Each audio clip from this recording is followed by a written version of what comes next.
Here we go. All right. Happy New Year, everyone. 2020 is finally behind us.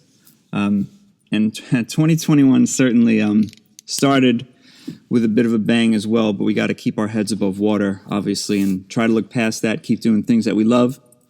Certainly easier said than done. I have here for you guys another installation of the Music Survival Guide podcast. It's the first of the year, episode 21. It is January 11th. As usual, you guys will hear this in a few days. And once again, I am so lucky to have another incredible guest on the line today. Can't wait to introduce him, so here we go. Drum roll, please. Greetings, Mr. Tim Smith. How are you? Hey, I'm doing great, yeah.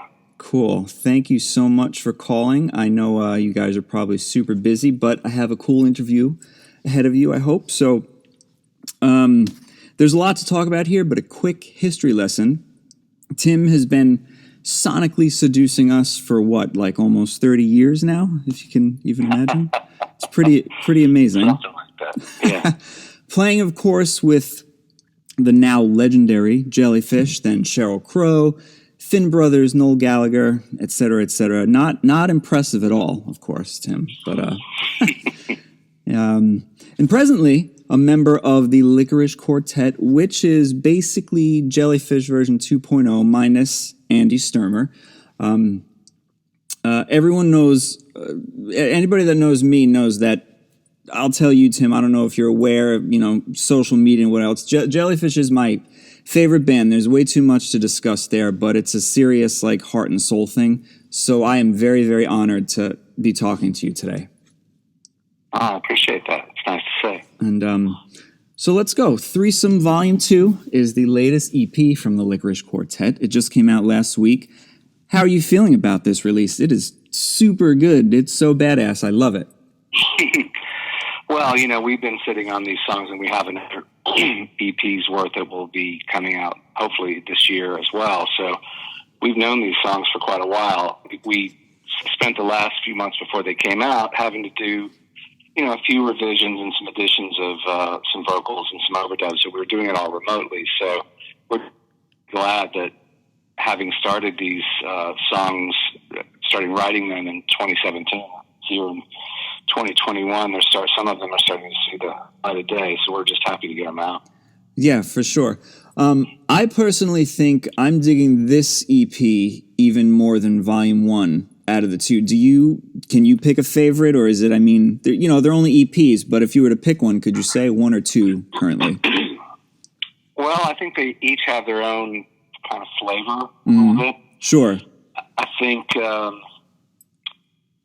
Oh gosh, no, I couldn't say. I mean, to me, it's still all 12 songs. So right. We're doing this to kind of in chunks for obvious reasons, or to be able to control what we put out and stuff, but it's not, and certainly not some kind of concept album or anything. But sure. I couldn't give you a choice between one or two.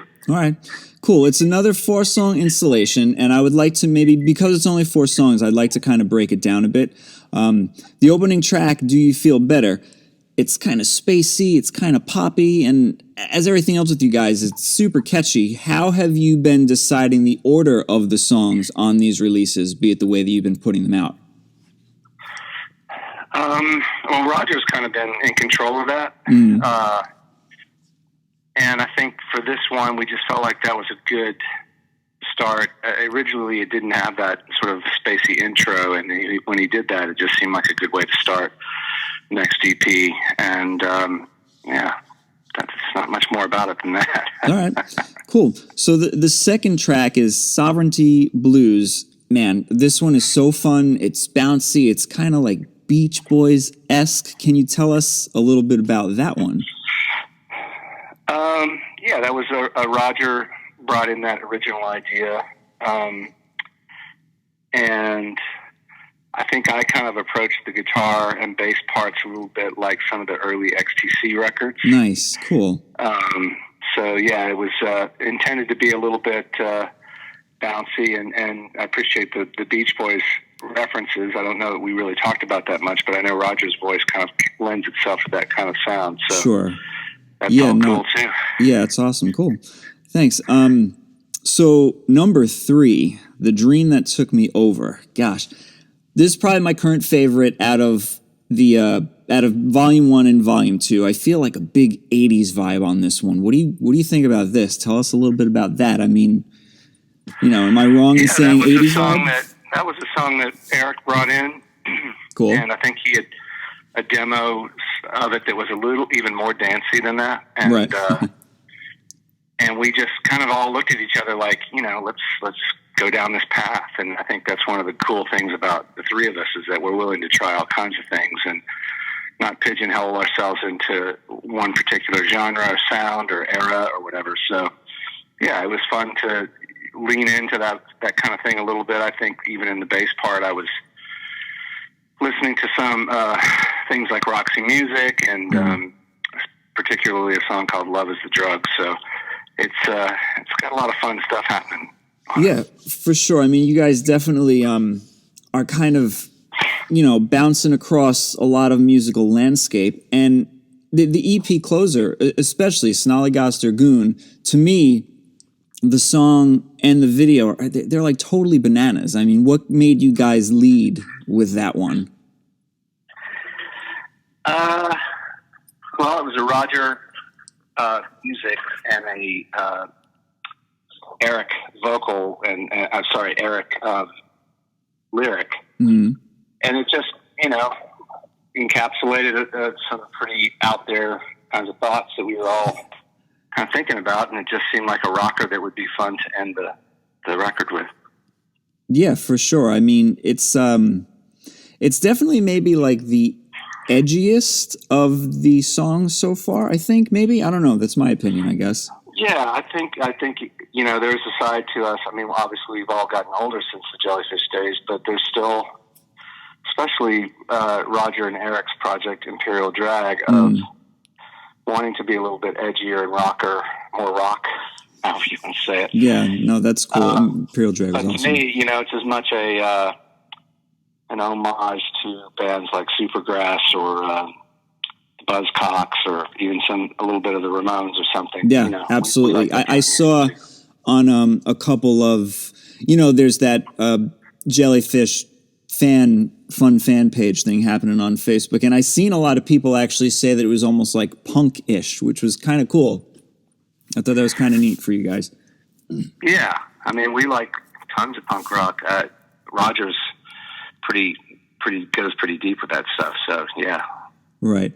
To me, a funny thing about the Lickerish Quartet is you guys seem to pick the kookiest of your songs from the EPs to start with. I mean, Volume 1 was Lighthouse Spaceship, which is like a journey. It's so dense and it's just, God, that song is crazy. When I first heard that, I was like, they definitely weren't pulling any punches on these songs. It's just a crazy composition. Yeah, well, I mean, I think the overall, if there's a theory or a philosophy behind our thing, is that there's no rules. Let's just do what we want to do, and even the length of the song or what it's about or the style or whatever. It's good. Just whatever compelled us the most to get to where we got with those things. And in Lighthouse Spaceship, it just seemed like, it's long, it's got different sections or whatever, but we were really proud of it. Absolutely. Art, so. I mean, clearly so much goes into the writing, and I wanted to, to ask maybe about the approach for you guys. I mean, it seems like you kind of all bring different stuff to the table. Like Eric will have a guitar part, maybe Roger will have like a demo, or you'll have a bass line. Is that kind of the way you've been approaching this? It seems obviously, like you said, super open-minded. Everybody kind of had different levels of things, and whether they were demos or a lyric or a song title or whatever. There was not one specific thing that, even Roger didn't even necessarily come up with all the keyboard parts. It was super democratic, and especially in the later stages of things when we were doing everything remotely, it became easier for me to say, Roger, I think this could use a keyboard thing, and he'd say, well, just put something down and let me know. It's quicker to do that than talk about it sometimes. So it became easier doing things long distance. And in a weird way, it enabled all of us to hone our studio skills even more, because suddenly I'm having to engineer as opposed to just being a session musician. And it really opened up a lot of other things. It was good. You know, obviously everybody in this times of lockdowns and COVID and stuff, but it allowed me to spend some time and work on my skills. I think we all felt that way. So, you know, making lemonade out of lemons, I suppose. Yeah, that's cool. I mean, because you guys, I mean, Eric and Roger are basically across the country from you. Mm-hmm. Yeah, So, I'm on the West Coast in Atlanta, and they're both in Los Angeles. Yeah, I know that Eric had said, because I interviewed Eric too when Volume 1 came out, and it was so cool. I know he had said that, and I kind of totally agreed with him, because I guess I'm old-fashioned in that aspect, is that he really wanted all of you just to be together and write and record and do it all, rather than, like, you know, sending files back and forth and, you know, a video call here or there, which I thought was awesome, because I was thinking the opposite. I thought that you guys were just kind of blipping stuff across the net, you know? It didn't start that way. You know, I would fly out to Los Angeles every, 3 or 4 months, once we got to a point where we could look at everything and go, okay, well, this time we'll go in the studio and cut drums and make a plan. And, you know, we didn't have an unlimited budget, but we certainly had something to look forward to and planning it and stuff. And I'd certainly look forward to going out to Los Angeles. And it was always fun for me to go out and do that and be together with the guys. Cool. Now, as many people know, you didn't really have the opportunity to contribute to the writing in Jellyfish. How is it, you know, nearly 28 years later to sit in a room or to work with Roger and Eric and just write your brains out with these guys? Well, it wasn't completely new. After Jellyfish broke up, I had started working on a project called the Umajets. Yep, here that's my next question.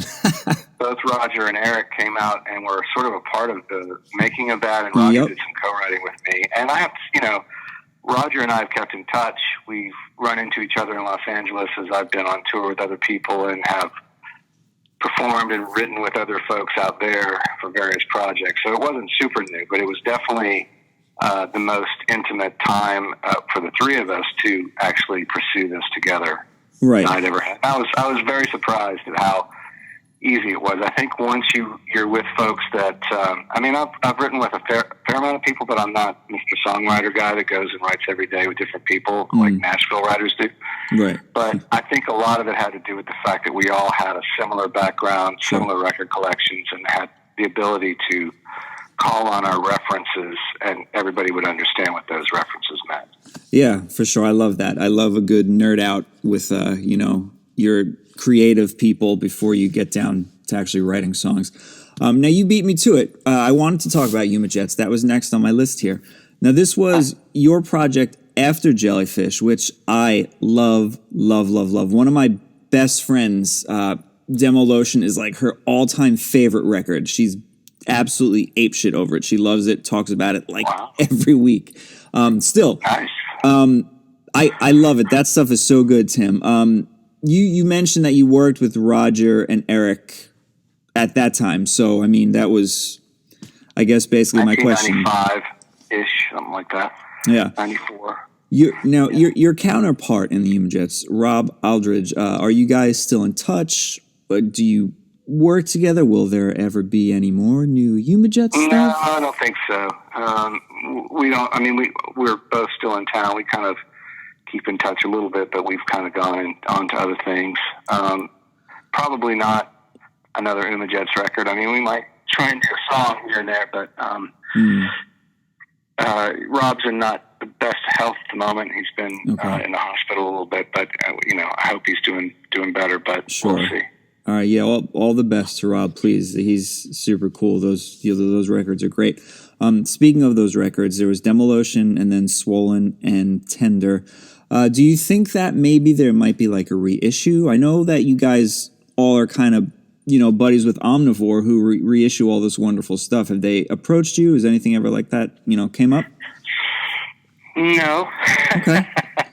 All right. It hasn't really been on the radar, to be honest. I mean, I've considered that at some point, maybe.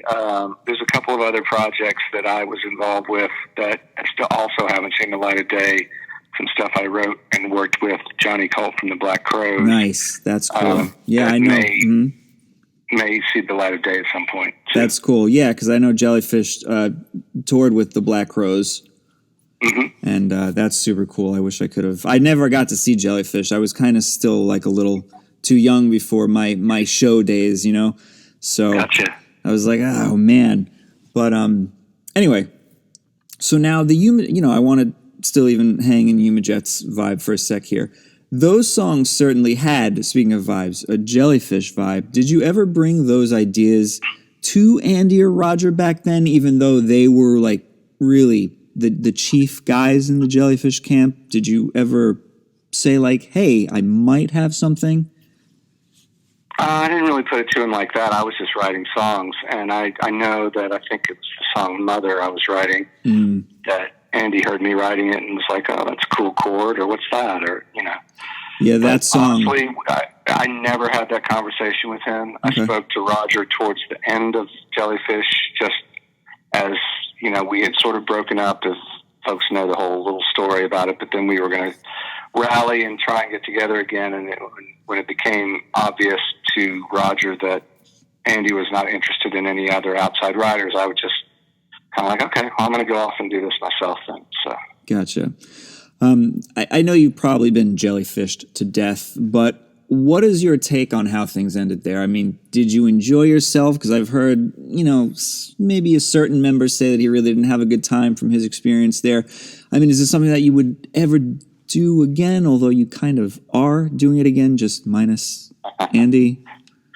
Well, you know, it's a tough thing. I am very proud of being a part of the part that I was a part of. Right.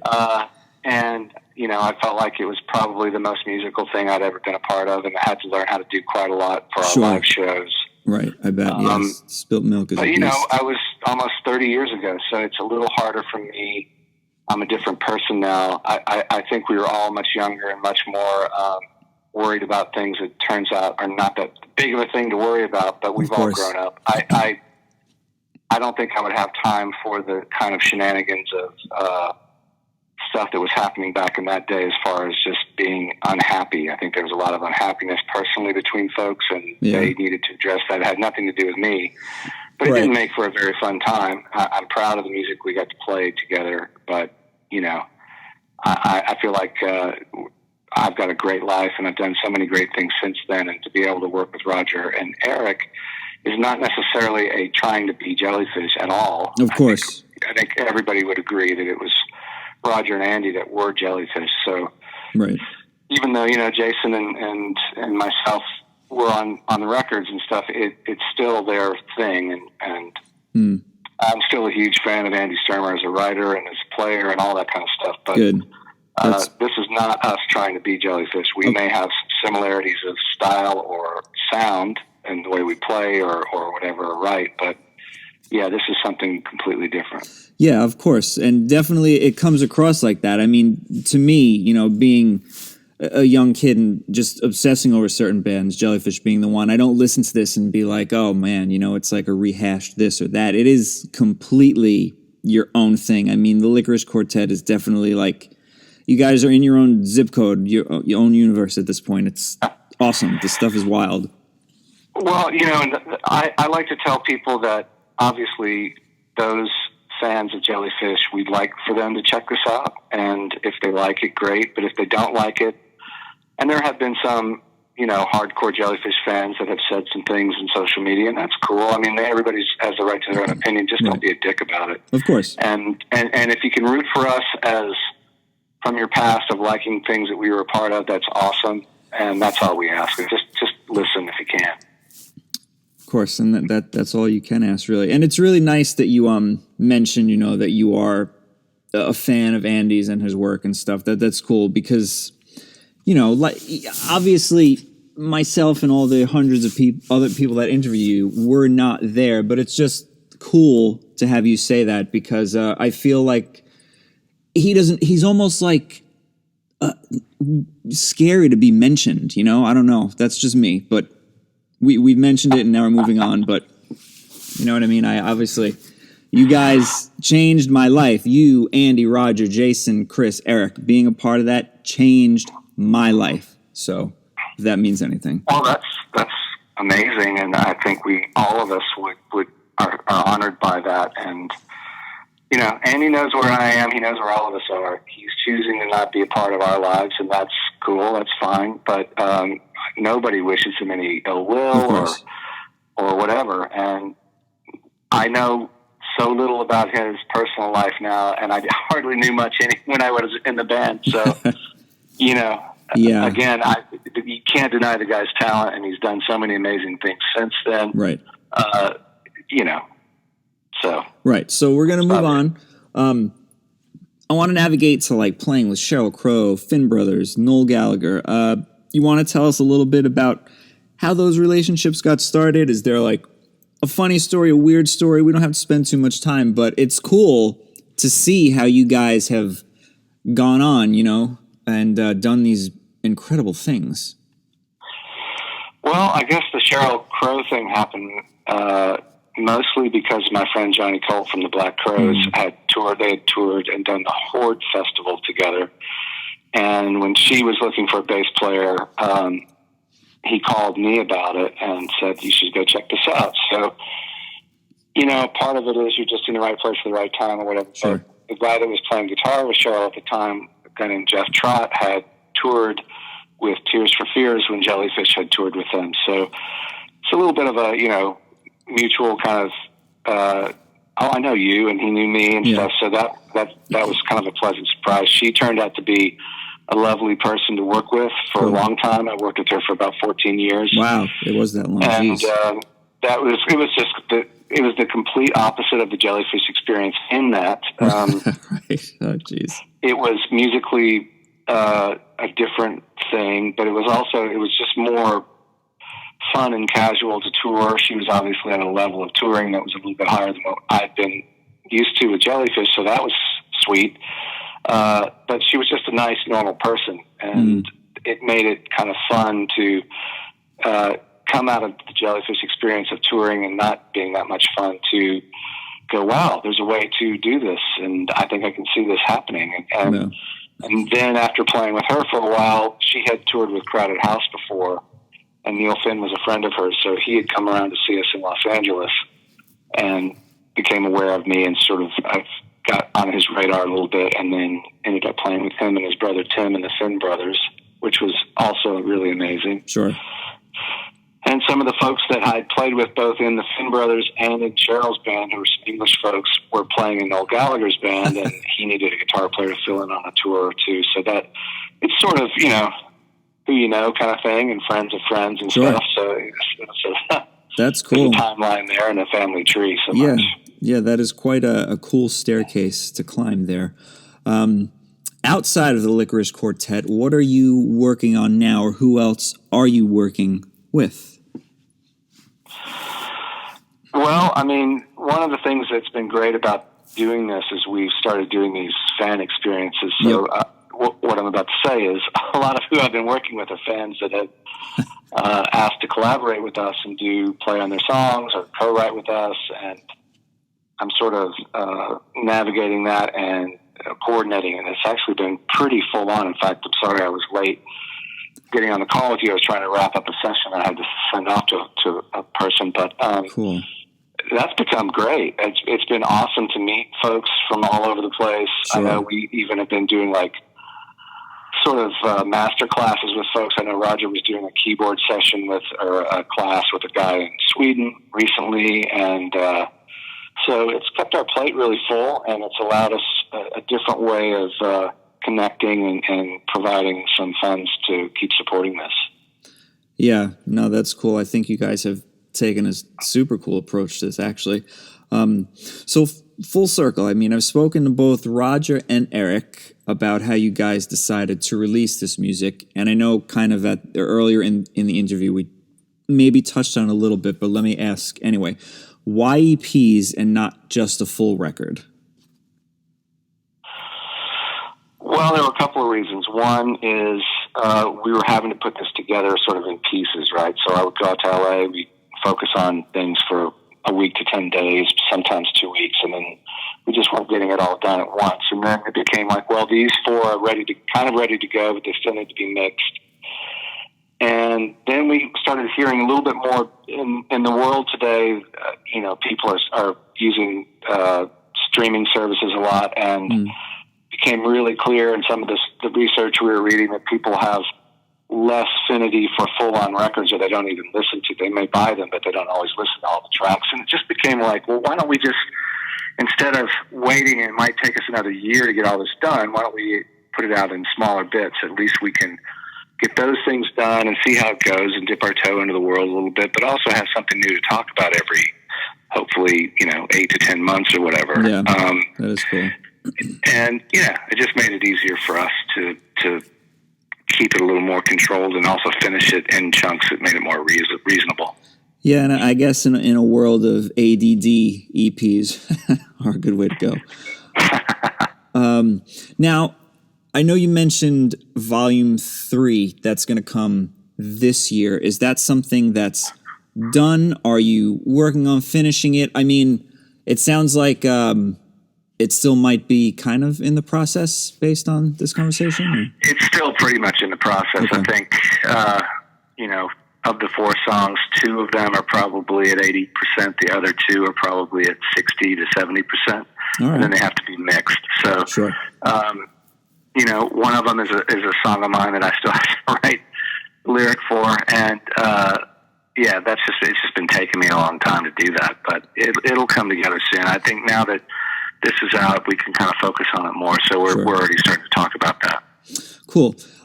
Eric had mentioned maybe at the end wind up releasing it as a full record, maybe with a twist, an additional track, one that's not there, something like that. Is that still an idea, or that's not even? I think it's an idea. We've actually recorded a couple of covers that we haven't released yet, but they're kind of interesting, that either may become a part of that or a part of something else that we may release. But, it's funny, even being separated this much, we've had to do some things where we've been writing for other people remotely, and I think we could even probably write another song or two if we wanted to be a part of some collaboration or something. So, the options are endless. It's the time constraints and obviously the COVID constraints that have kept us from doing more. Right. But we'll see. I'd love to put it all out as one thing and have some extra things to do or to put out. That would be great. Yeah.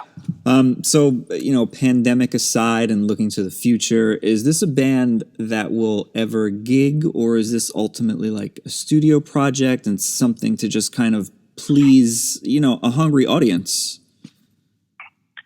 Well, I don't think we got into this to think in terms of playing live. I know it would be great if we could, but I don't know if the economics and where we live are going to come together, especially given that even those of us who are, Roger still plays in Beck's band, and he's going to be hopefully getting back out on the road with him, but there's a backlog of folks that need to get out and make a living, and we'll see. I mean, if there was a circumstance or somebody wanted us to go and do some shows at a level, maybe opening for somebody, I'm sure we'd figure out a way to do it, but we're just not built to get in a van and go and play blues clubs or something. Of course. I mean, all things aside, no matter what, I mean, this has been very fulfilling for an audience that has grown immensely since Jellyfish. I mean, that band is like bigger than ever. Is that a weird thing to look at now and be like, holy crap, like 20, almost 30 years later, Jellyfish is like, I don't know. It's so weird to me how some bands so many, many years later, like, catch on. It's just weird. The music industry is so weird. Yeah, well, back in 1993 when we were going around going, why aren't we selling more records? It was definitely a bummer. It's nice to see that the music has remained. I think there's something, a testament to the fact that it was recorded very well and very, it was sort of an industry standard. It became a joke where I'd go to places after I'd wasn't working with Jellyfish anymore, and people were playing those records to test their PA systems or Right. use it as an example of how something should sound. So I think, those things have carried through to a lot of musicians who maybe weren't aware of us back in the day who now are, and that's awesome. And that level of expertise in playing and stuff for all of us who played on those records, we're all really proud of that. And so I think the lesson is that things that are done well and are good will eventually get a wider audience. So Yeah. it's all cool. For sure. So after EP3 and the potentiality of like putting all these as a full length or something like that, it sounds like you guys might take a break from this, or do you kind of plan to push forward and make, another round of EPs, another record? Is there material left over? You mentioned cover songs. I mean, is that a crazy question? I don't know. I mean, I think one thing that this time has taught me is that you can kind of do whatever you put your heart to. So I know Roger has another solo record he wants to finish. I know Eric has some solo material through his Sextus project that he wants to do. Yeah, that's cool. I've got a bunch of other songs that might be a little bit more esoteric in what I've been known for doing. That I've just learned how to use my studio more. So we'll see. I think we'll probably continue to try and put something out as a group, whether we do another EP or an album or just a song here and there. I think we figured out that we can do that. Okay, cool. I mean, we covered a lot here. Is there something that we left out? Anything that you would like to mention, Lickerish Quartet wise, Tim Smith wise, anything at all? I think we've done a pretty good job. I mean, I'm hopeful that we can expand our audience this year and find some ways to connect with folks. If we can't get out and play, maybe we'll do some kind of I know we may do some kind of like one-off acoustic thing in Los Angeles if we could get that together. But wow. Maybe we'll rally some and we've been approached by some folks to do some house shows and things like that. But just stay tuned and tell your friends. Yeah, I do. I've always been championing any bands I listen to since I was a little kid. I mean, music has been such an epicenter of my life, and it's been really cool. For a lot of reasons. I mean, obviously, I'm like a small independent guy. You guys are monstrously big-ish musicians that do these incredible things, and I've had this experience of talking to you. Little me would have never thought big me would have been sitting here doing this. So it's just so cool. That's great, man. That's so Thanks cool. for saying that. Yeah, for sure. So Threesome Volume 2 is out now on all platforms, lickerishquartet.com. There is a ton of stuff that you guys are offering there. Physical media. Thank God you guys are doing physical media. I'm talking vinyl, CDs, additional goodies. It's been really, really cool. And you mentioned this earlier. There's these experiences and opportunities that you are offering for independent songwriters to work with you. A guy that just sits in his garage that always dreamed of playing with Roger has the opportunity to do that right now. That's super cool of you guys, and it sounds like it's been kind of going well. It's taken on a life of its own. It's been great. Cool. Yeah. I mean, again, lickerishquartet.com. If these listeners or anybody hasn't gone to the website, if they've just been streaming stuff, definitely go to the site and check out all the cool stuff they have to offer. Is there a website for you solo, Tim, or is it just...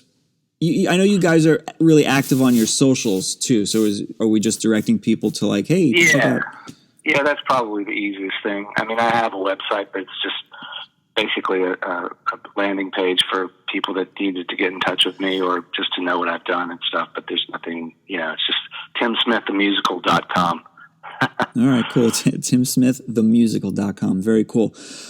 All right, so musicsurvivalguide.org, this will be up on. Once again, thank you, Tim. This is so cool. I'm going to...